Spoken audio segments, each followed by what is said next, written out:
जय हिंद, जय भारत। मैं रेबल श्रद्धानंद। निर्मला जी, आज का जो विषय है वो आपके ऊपर है। आप हमारी वित्त मंत्री हैं, फाइनेंस मिनिस्टर हैं, और मैं आपका टीवी के एक प्राइवेट चैनल में दिए गए इंटरव्यू के ऊपर देख रहा था और उसके ऊपर अपनी कुछ प्रतिक्रिया रखना चाहता हूं। मुझे बहुत दुख हुआ आपके कमेंट सुन के मैम। मुझे नहीं पता आप ये आंकड़े कहां से लाती हैं। आपने उस इंटरव्यू में ये कहा मैम कि लोअर मिडिल क्लास जो होती है भारत में, उसकी न्यूनतम इनकम जो है यानी मिनिमम इनकम है वो 6 लाख से शुरू होती है और मैक्सिमम इनकम 18 लाख तक जाती है। मैम, मुझे बहुत दुख हो रहा है कि पता नहीं आपने इकोनॉमिक्स की पढ़ाई कैसे करी होगी। आप जानते हैं मैम लोअर मिडिल क्लास का मतलब क्या होता है, या लोअर का मतलब क्या है, इसका अर्थ आपको पता है मैम? लोअर, एक सिक्योरिटी गार्ड मैम 8 से 10 हजार रुपए कमाता है मैम, पूरे साल में 1,20,000 रुपए। उसे आप कौन से क्लास में रखना चाहेंगे मैम? एक नया क्लास क्रिएट कर देंगे क्या? 6 लाख रुपए मैम, जानते हैं 6 लाख रुपए क्या होता है मैम? 6 लाख में अगर लोअर मिडिल क्लास फैमिली को मिलने लगे ना मैम, वो उसमें से 4 लाख रुपए साल के सेव कर लेंगे। वो अपने बच्चों को आपके सो कॉल्ड इतने अच्छे गवर्नमेंट एडेड एजुकेशन स्कूल्स में पढ़ाएंगे, गवर्नमेंट एडेड हॉस्पिटल से उनकी चिकित्सा करवाएंगे, और आपके इतने अच्छे अच्छे आधुनिक फैसिलिटीज जो पिछले 7 ईयर से बीजेपी गवर्नमेंट प्रोवाइड कर रही है, वह हम इंडिया में, हम वर्ल्ड में बहुत अच्छे रैंकिंग में आ रहे हैं, जैसे कि बीजेपी का ग्राफ बताता है। वास्तविकता क्या है वो तो हम लोग जानते हैं मैम। मैंने भी वोट किया मैम, बीजेपी को भी वोट किया, लगातार 2 बार वोट किया। लेकिन मैं आप जैसे नेताओं की जब सुनता हूं ना मैम स्पीचेस, और आप लोगों के आंकड़े, आपके जो डेटा बैंक, आप ये डेटा बैंक कहां से लाती है मैम, ये सोच के मैं बहुत सरप्राइज रहता हूं मैम। आपने बोला 6 लाख न्यूनतम है, 18 लाख मैक्सिमम है मैम। 18 लाख समझते हैं आप मैम? 18 लाख क्या होता है मैम? 18 लाख तो मैम एक अच्छे खासे एमबीए का पैकेज नहीं है एनम में मैम, पर एनम का, वो भी टॉप इंस्टीट्यूट में पढ़ के। आपके सोकॉल्ड कॉलेजेस से जो बच्चे निकलते हैं, एमबीए, बीटेक, आप जानते हैं इनकी पैकेज कहां से स्टार्ट होती है मैम? तो इसका मतलब ये सब लोअर मिडिल क्लास में आते होंगे आपके हिसाब से। So called good MBA, so called good BTechs and MTechs, ये तो लोअर मिडिल क्लास से आते होंगे मैम। हायर वाले कौन होते होंगे ma'am? Highly rich people, highly rich industrialist. Upper middle class तो फिर आसमान में रहने और जमीन पर रहेंगे ही नहीं। अपने आंकड़े ठीक कीजिए मैम, देश एक मुश्किल दौर से गुजर रहा है। आप किस तरह की स्टेटमेंट दे रहे हैं? आपने उस दिन बोला मैं मुद्रा लोन में हमने इतने इतने लोगों को दिया, हमने उद्योग वालों को दिया, हमने बुनकरों को दिया। मैम आपने किसको क्या दिया? पेपरों में दिया है क्या मैम? आपको मैं चैलेंज करता हूं Nirmala Sitharaman ji, I am officially challenging you ma'am. 100 youth लेके मैं आपके पास आने को तैयार हूं, जो ग्रेजुएट्स हैं, पोस्ट ग्रेजुएट्स। आप मुझे ये बताएं कौन से ब्रांच से आप उनको ये लोन देंगे मैम? मैं आपके पास ले आता हूं मैम, और मैं नतमस्तक हो जाऊंगा, क्योंकि जब आप 100 को देंगे, अगला 1 लाख यूथ मेरे साथ तैयार होगा मैम। केवल टीवी में आके ऐसे इंटरव्यूज मत दीजिए मैम। आप लोग अपने घरों में बैठ के थाली पीट रही हैं और आके अपने ये वक्तव्य सुना रहे हैं। अरे आप लोगों को अंदर आइए मैम, लोगों के बीच आइए। आपको तो अभी तक लोअर मिडिल क्लास फैमिली के डेफिनेशन नहीं मालूम है। और मैम एक सवाल है मेरा आपसे और मोदी गवर्नेंस से, आप मुझे ये बताएं मैम कि राजनीति एक सेवा है या नौकरी है? मेरे स्पीचेस बेसिकली मैम कभी होते नहीं है, मैं लिख के कभी नहीं लाता मैम। जो मेरी खुद की फीलिंग्स है, मैंने अपने नाम में रेबल शब्द इसलिए, क्योंकि जो गलत है मैं तो बोलूंगा ma'am. I have the right to express my views. आप मुझे ये बताएं मैम, पॉलिटिक्स, राजनीति, इज इट, ये सेवा है मैम या नौकरी है? अगर सेवा है तो मैम आप लोग तनख्वाह मत लीजिए मैम, और पेंशन मत लीजिए। इतनी हाई सैलरी है आप लोगों की, इतनी फैसिलिटीज है मैम, टेलीफोन कॉल्स की फैसिलिटी, एसी की फैसिलिटी, बिजली की फैसिलिटी, ड्राइवर की फैसिलिटी, हाई क्लास ट्रेन की फैसिलिटी, फ्लाइट्स की फैसिलिटी, पेट्रोल की फैसिलिटी। मत लीजिए मैम। आप आइए, लोअर मिडिल क्लास फैमिली की तरह लाइफ को स्पेंड कीजिए, अगर आप सेवा करना चाहती है मैम। और अगर ये नौकरी है मैम, पॉलिटिक्स, अगर राजनीति आप लोगों के लिए नौकरी है मैम, तो इसका कोई एजुकेशनल मापदंड होगा ना मैम, कोई एजुकेशन क्राइटेरिया तो होगा।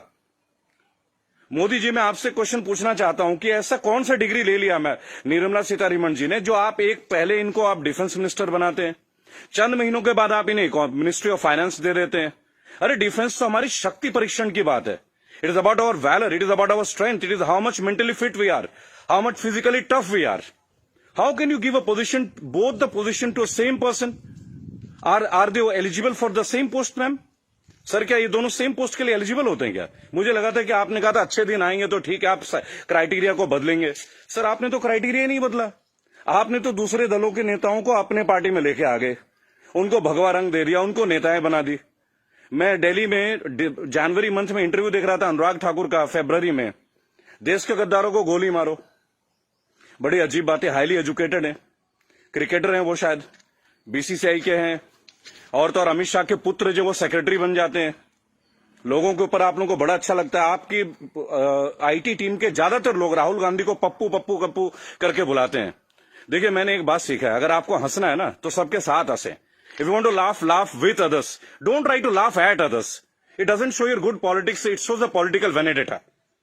अभी प्रियंका गांधी जी ने बसों का इंतजाम किया तो बहुत सारा हवा मच गया कि भाई ये गाड़ियों टेम्पो हैं, वो हैं, फलाना है, ढहका है। अरे सर, आप 2000 बसें लगा दीजिए ना। चलो उन्होंने ऑटो दे दिए, टेम्पो दे दिए, पर उनको कुछ फीलिंग तो रहा, वो दे तो रहे हैं। आप लगा दीजिए 2000 के बदले 4000 बसें। किसने रोक रखा है आपको? उन्होंने तो ये तक कह दिया कि भाई हमारे बसों में आप बीजेपी का झंडा भी लगवा लें। गलत कर दिया क्या सर? उसमें भी आप लोग शोर मचाना लग जा रहा है। ऐसा लगता है जैसे you are always ready to fight instead of getting it worked. अच्छा देखिए, मैंने नितिन गडकरी का भाषण सुना टीवी में, ये लास्ट वीक की बात है सर। उन्होंने कहा स्वदेशी अपनाओ।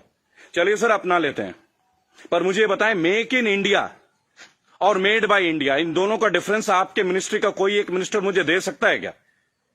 मेक इन इंडिया है क्या सर?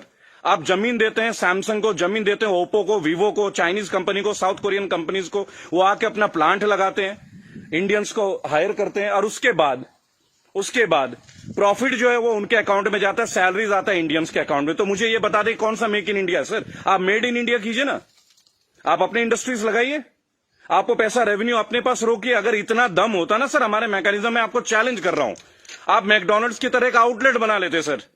25 रुपए का बर्गर बेचने वाला भी लाखों करोड़ों रुपए डॉलर्स में कन्वर्ट करके इंडिया से लेके जा रहा है। आप छोड़िए मोबाइल फोन तो बहुत बड़ी बात है, 20-20, 50-50 हजार की बात है। आप बर्गर बनवा दीजिए सर, आप ब्रेड्स बनवा दीजिए, रेवेन्यू यहां जनरेट करवा दीजिए सर, मेड इन इंडिया कर दीजिए। What is make in India sir? आप कहते हो स्वदेशी अपना, फॉरेन की कंपनी को आप जमीन अलॉट कर रहे हो, राइट? और आप कहते हो चाइना का बहिष्कार कर दो। आप मुझे बता दें बीजेपी के कौन से नेता के पास इंडिया वालों का फोन है सर? और बीजेपी छोड़िए, किसी भी पार्टी, मैं यहां किसी और पार्टी का माउथ पीस नहीं हूं सर, क्योंकि मुझे देखा गया है, मैं देखता हूं ये चीज। अगर मैं आपके पॉलिटिकल किसी फेलियर के बारे में बात करूं तो लोग तुरंत बोलेंगे भाई ये तो कांग्रेस का आदमी है। It's very cheap sir, it sounds very cheap. ठीक है सर, आपसे पहले हमने कांग्रेस को भी वोट दिया, क्या गलत किया सर? गलत क्या किया भाई? जो मेजोरिटी में आएगा उसको तो वोट देंगे ना। मुझे ऐसा लगता है कि आप ऑपोजिशन को भी नहीं टिकने देते हैं भाई। एक सोशल सिस्टम है, गवर्नेंस का एक सिस्टम है सर। आप अच्छा गवर्नेंस करेंगे पर एक मजबूत ऑपोजिशन, आप तो ऑपोजिशन को ही परचेज कर ले रहे हैं आप लोग। ज्योतिरादित्य सिंधिया को आपने परचेज कर लिया सर, बुरा लगेगा सर सुनने में।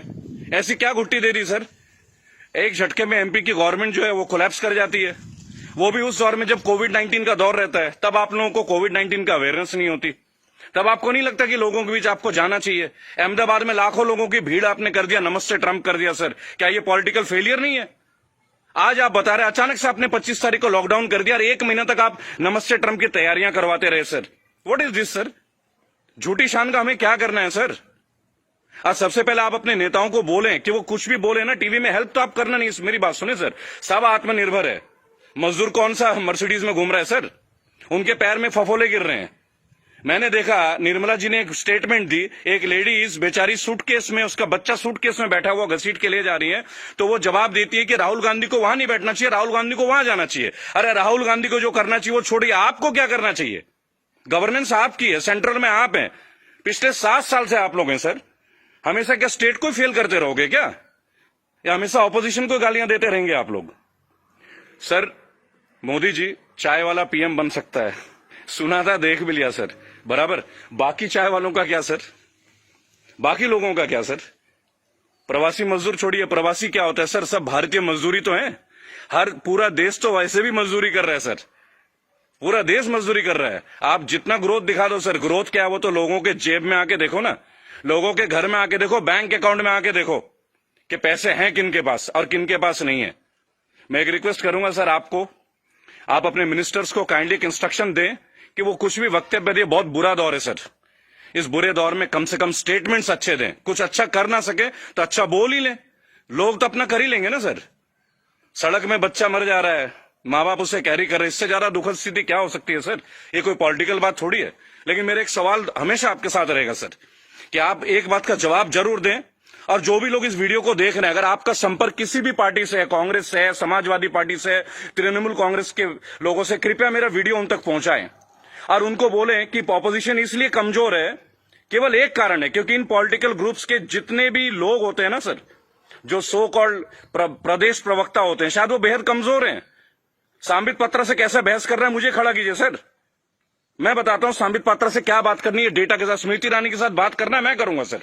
मैं उनसे पूछूंगा उनका क्या एजुकेशन क्वालिफिकेशन था जो उन्हें शिक्षा मंत्री बना दिया गया था। आप सीबीएसई का हैंडल, मेरे पास बहुत मुद्दे हैं सर, देश के करंट मुद्दे हैं। और सर चिंता मत कीजिएगा, मुझे आपसे कुछ हेल्प नहीं चाहिए सर, प्लीज। फाइनेंशियली मुझे आपसे कोई हेल्प नहीं चाहिए, आपकी पार्टी से तो कम से कम कुछ भी नहीं चाहिए। मेरे दोस्तों, अगर आप ये वीडियो देखते हैं प्लीज शेयर कीजिए। मैं चाहता हूं कि एक बार मंच पे आने का मौका मिले सर। और अर्नब गोस्वामी जी, आप जो जिनको बुलाते हैं दूसरे ग्रुप के लोगों का, बोलते it is my show, it is my show. God damn it, if it is your show, why are you calling other people man? Don't call them. अगर आपको लोगों को बुलाना है, बात करना है तो मिलें, बात करें, उनकी सुने। केवल चिल्लाने से आप अच्छा एंकर नहीं बन जाते sir. I am very sorry to say that is the worst type of journalism I have ever seen. I am very unhappy sir. मुझे लगता था आपके अंदर स्पिरिट है, पर आप तो लोगों को शोर मचा के चैनल ब्लॉक कर देते हैं, उसको बाहर कर देते हैं। What is this way of journalism sir? कि मेरे इस सवाल का जवाब दीजिए। मेरे इस क्या फिल्मी शूटिंग करते हैं क्या सर आप?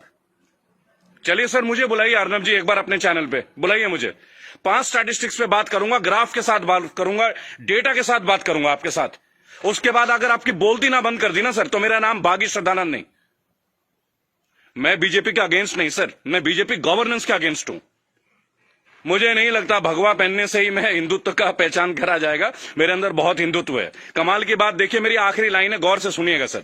श्रद्धानंद पति मेरा नाम है, जाति से मैं ब्राह्मण हूं, पढ़ा हूं क्रिश्चियन स्कूल से, saint Mary's English high school. और गर्व से कहता हूं सर, फादर हुआ करते हैं वहां पे, फादर गॉलबर्ट फर्टैडो, अब नहीं रहे सर, हमारे फॉर्मर प्रिंसिपल। क्या कमाल की शिक्षा दी है सर। इतने आईआईटीएन से निकलते हैं सर, कभी आप लोगों की जरूरत नहीं पड़ी सर।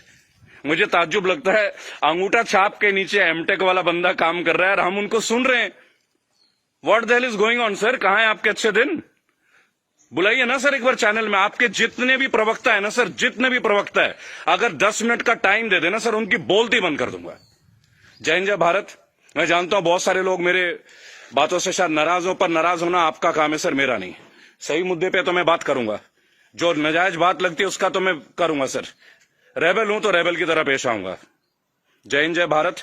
अगला मुद्दा 2 या 3 दिन के अंदर स्टैट्स के साथ आऊंगा सर। और मेरे दोस्तों, मैं दोबारा एक रिक्वेस्ट करता हूं, काइंडली अगर आप लोगों के पास कोई कॉन्टैक्ट है, मेरा वीडियो तमाम पॉलिटिकल ग्रुप्स के पास भेजें, एक मंच पे आने का मौका दें। इन्हें बताऊंगा सर, इन्हें बताऊंगा इन्होंने झारखंड के लिए क्या किया है, इन्होंने बंगाल के लिए क्या किया है, इन्होंने केरल के लिए क्या क्या, अरे उत्तर प्रदेश के लिए क्या क्या, वो भी बता दूंगा। हम भगवा में, उत्तर प्रदेश में सबसे महंगी बिजली हमारे यहां आती है। ये है ना अच्छे दिन।